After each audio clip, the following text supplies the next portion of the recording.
and I'm CFO and VP Operations of iMerit Technology Services. So I'll tell you all about iMerit Technology, how the creation of a new enterprise, how what works, what doesn't, and what we've done. Oh, so far you were hearing me perfectly without a mic. And now I'm too loud, right? Okay, before I start on the presentations, and I just had a very little short time to prepare for this.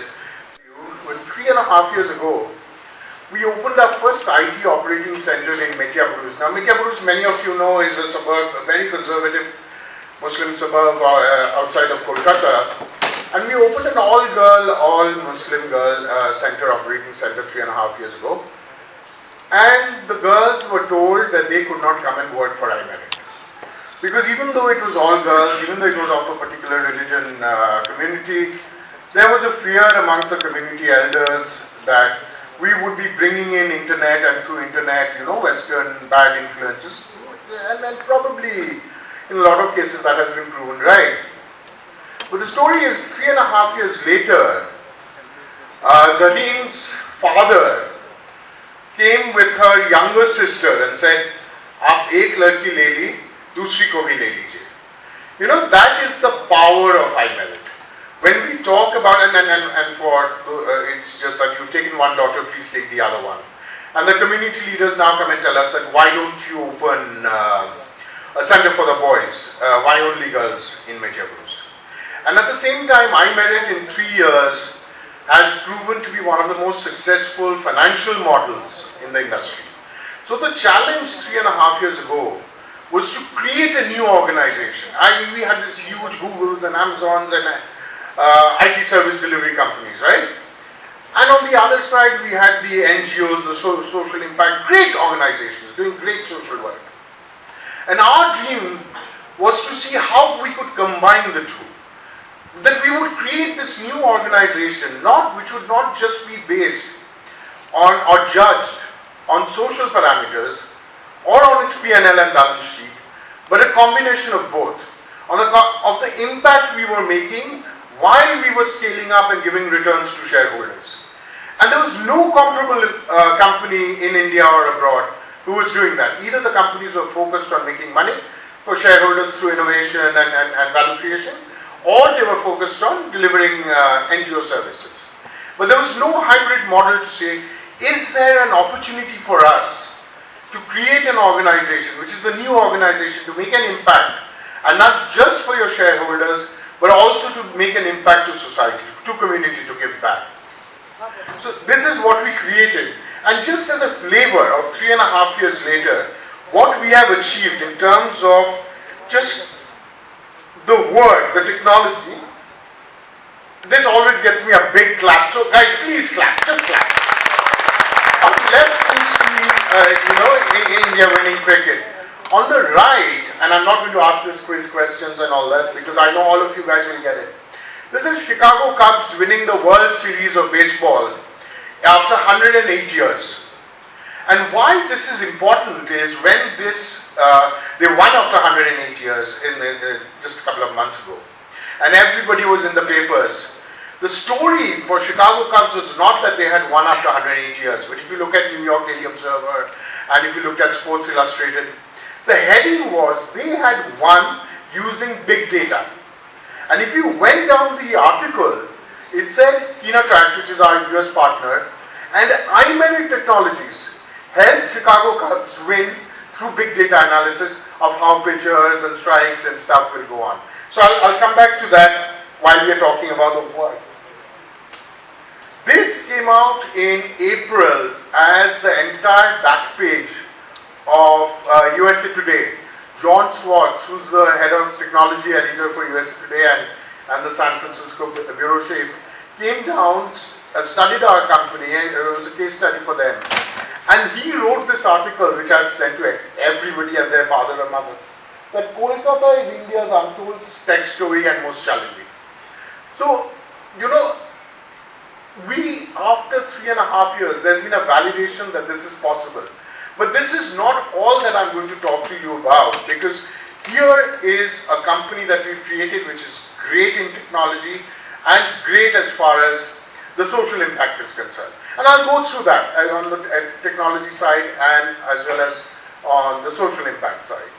But what I need to tell you about is while we were doing that, the offshoot that we found, the secret sauce that we found towards creating this great enterprise, that having a run rate of $10 million, having an EBITDA positive couple of years before plan, consistently being P&L and cash and profit positive, in a really cutthroat market, and on the other hand, being at the cutting edge of technology. We said maybe who we used to think as our beneficiaries, our employees, all of them are below poverty line.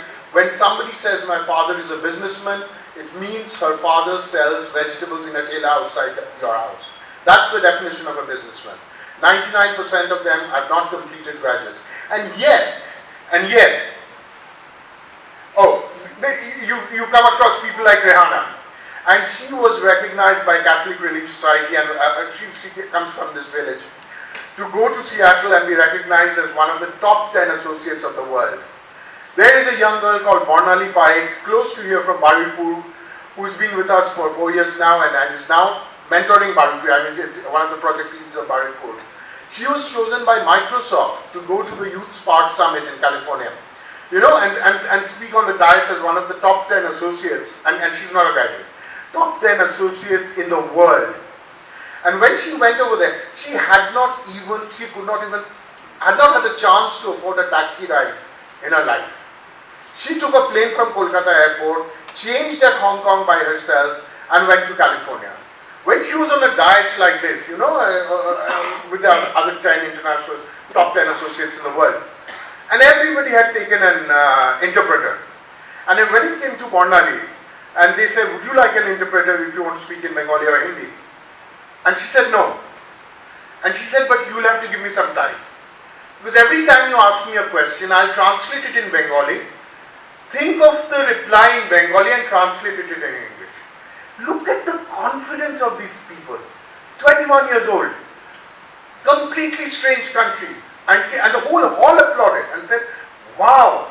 And what we realized, which was the point that I was trying to make, is we realized that there is this gold mine, there is this force. There are these employees who are so committed, so passionate to serve the company, to serve the community, that they become your secret sauce to success. And I'll come more on that in a while. So this was our new model, right?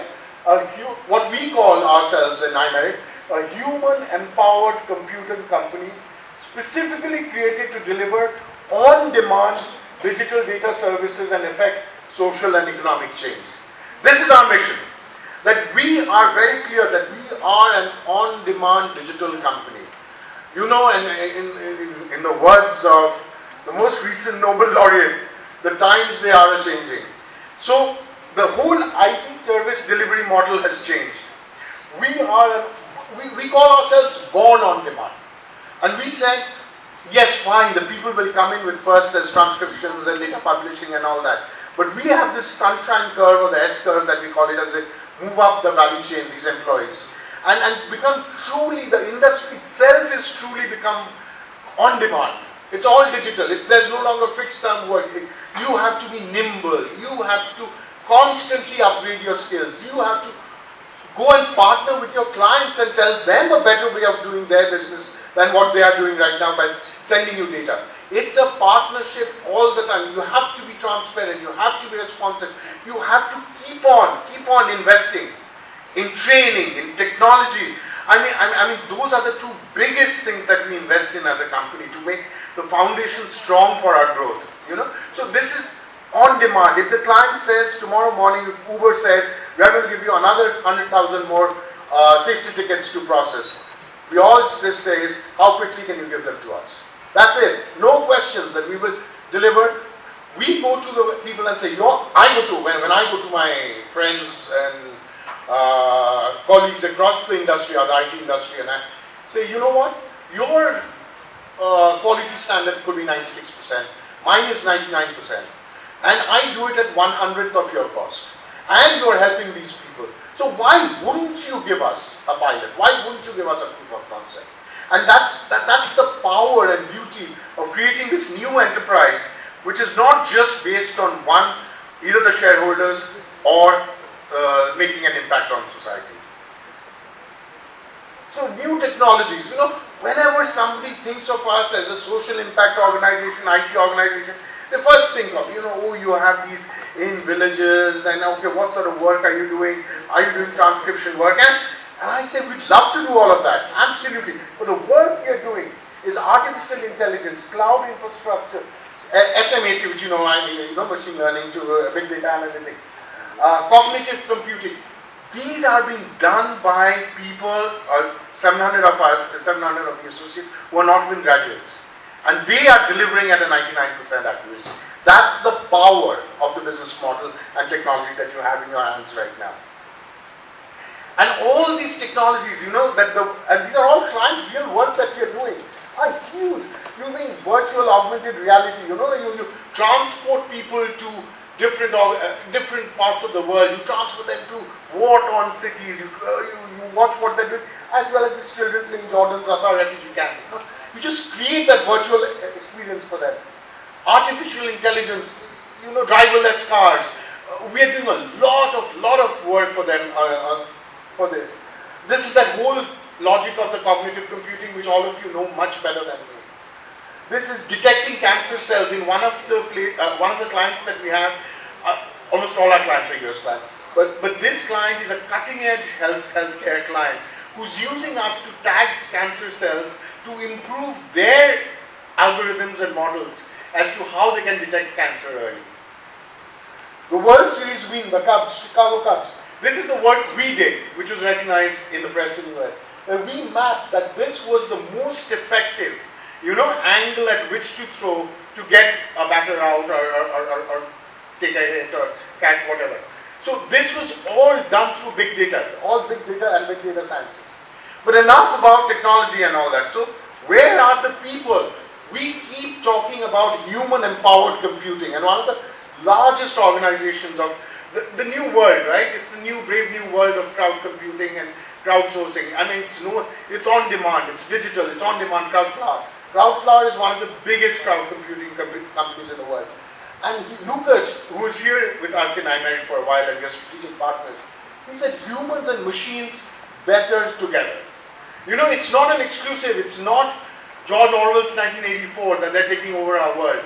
It's truly humans and machines augment each other to make a better world for both of us. And that's the model that we've consciously gone for. Now, that's the human empowered computing. How did we do this?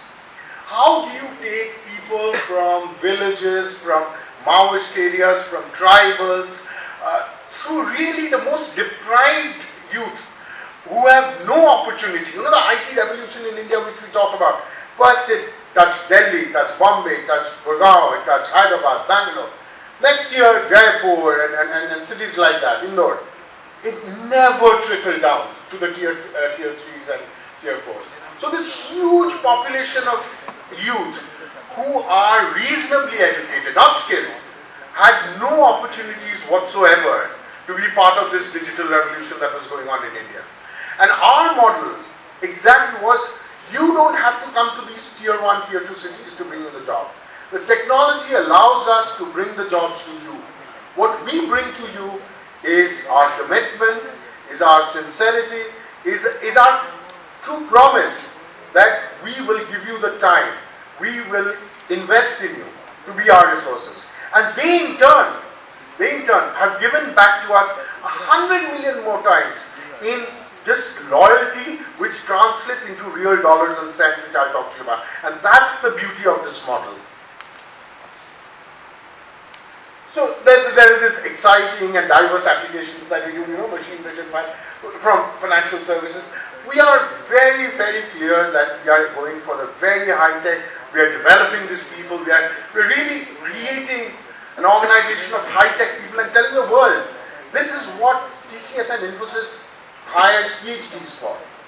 And here is Zareen going to Microsoft and being felicitated as one of the top 10 associates of the world. And she's a class rep, a graduate. So there are so many stories that I can tell you, of my associates, my colleagues, my friends in the organization. And they just touch your heart every day that you feel. And I've worked across the world, and when I came back to India, I came back to Timex for India and Philippines, and then HSBC started their insurance company, and then joined MetLife. Then suddenly realized that I had to move to the brighter side, as we call it in this time.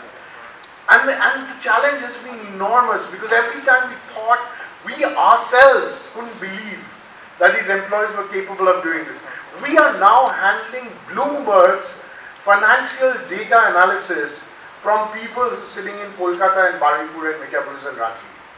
And these people have had no financial experience. We are training them, but they are doing independent work, and Bloomberg is thrilled. They can't believe that humans have this potential in them to develop themselves at this stage. You know, they are doing Chinese private equity releases sitting in Baripur. Can you believe it? So that's the power. And at the same time, when you create that environment for them, what happened is, one of the girls at the back, her prospective mother-in-law came and said that I would like to sit in a whole day because I'm not sure what work she does. So I have to be very, very careful before accepting her in the family. So I want to shadow her for a day. And he said, sure. And after the whole day, she said, yeah, it's okay, but I have a condition. Only on that condition will she be allowed to continue to work. And we said, what is that? And she said, you'll have to give me a job. Why should my daughter-in-law have all the fun in this world? So I want to be part of this revolution as well. Give a clap, give a clap. So this is the change that you bring in. And our employees, and a few things. When we said we invest in them, right? We invest in them, we train to their passion. Normally I can take a guy from Sector 5, put him in the office, he'll learn the process in 7 days and be productive. For me to take somebody from the village and give the training, give the on-the-job training, make probation, takes maybe 3 to 6 months. But that's our commitment. But you know what happens? On the big companies, the big IT companies, attrition is the biggest cost in an IT industry, in an IT services. And in big companies in Gurgaon, in Mumbai, in Kolkata, 30 to 40% attrition a month is a good bump. We have an attrition of 3%.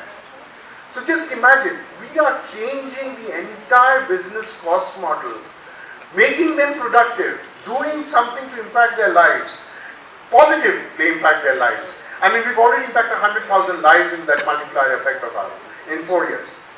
At the same time, recreating a completely different cost model, which is a CFO and a CEO's dream, is how do you re-engineer the delivery model that produces the same level of quality, same level of service at 1/3 the cost. And that's what we're able to do there. But at the same time, it's a two-way street. But sometimes we forget the impact. We were in Ranchi, World Bank had sponsored us for one of our centers. It was a very rare case for a private enterprise in the impact sector to get sponsorship from World Bank. And now we are one of their showpiece examples. So when Drew came into the operating floor, and he was vastly impressed by, we've got 2 lease lines, we've got biometric, and we've got data security, and all the client protection and stuff that he had come for. And he said, Joy, you say all that, and at the same time you make a big fuss about, that the salary you give them is 3 times the family income. So the entire situation changes from being a girl in a very low income household to being someone who's not wanted in the family or community. You become the most precious member. And he said, I get all of that. But look at the work this girl is doing. She is translating an image of Beatles from some paper, Google Images, to New York Times or Times of London, I forget which one. And he said, Joy, while she's doing that, you're exposing them to the 21st century. For her, London exists, New York Times exists, the world exists. She's sitting over there in her training, she's actually reading Guardian and Evening Standard and stuff. So because we encourage LA Times, just so to get familiar with whatever is happening with the rest of the world. She said, you're creating this new normal in them. That it is, you're taking them away from their little villages and not only bringing jobs to them, but you're creating for their friends, for their families, a completely new universe, a new world for them. And we tend to forget that. So what I meant the model has proved is ensuring that lack of credentials or just college degrees or being technical savvy or computer savvy does not equal to lack of opportunities. So there's poor spoken English, there's no college degree, no access, yet but they're full of potential. So iMerit's unique model, which I want to impress on all of you who want to be entrepreneurs, is to see how do you change the existing parameters of that model, right? I mean that's how you break out. And that's what iMerit has done to really understand that there's full of potential in this workforce for us to do sustainability. We are making profits a year and a half before our plan, every month, and a cash positive, building up large cash surpluses on our own. We got a valuation by the world's, or at least one of the world's toughest, all US investors, one of the world's toughest US investors, you know, and the normal IT multiple that you get, a valuation multiple that you get, is 1.8 to 2.2 times of your current year's revenue. We got 4 times that multiple. We got an 8 multiple. Because even this most cynical of financial investor saw in us and said, why, Joy, why would you have 10,000 people in your force? Why not go for 100,000? Why only restrict to India? So we're already talking, why can't we be open in this brave new world of Donald Trump with barriers and tariffs which are going to come very, very soon for any outsourced work? Why can't we recreate this model in the US? We were just thinking of South Africa right now where we have a partnership going already. So we are getting invites. Nepal is saying, let 100 iMerit bloom in our country, you know. So that's the replicating. Great customers, Fortune 500, all serious customers, high tech, big financial services. And the best part is you create this new business model. But all of this, fantastic. I wanted to impress on you is this is not a social sector presentation. This is not to say that how can you build a really fancy and make a lot of impact. But I seriously believe to make impact, you have to have scale. To have scale, you have to be sustainable, make money, and plow that back to bigger impact. And that's my last slide. The social impact, we've changed 100,000 plus lives already. And our target for the next 5 years is we'll touch 1 million lives. You know, I mean, and we'll be create so much value for the organization, for the shareholders, and impact 1 million lives by literally discovering ourselves that this works. This works because we tried it as saying that we will help these people, we will bring them to mainstream, and suddenly we see this is our biggest competitive advantage that we have.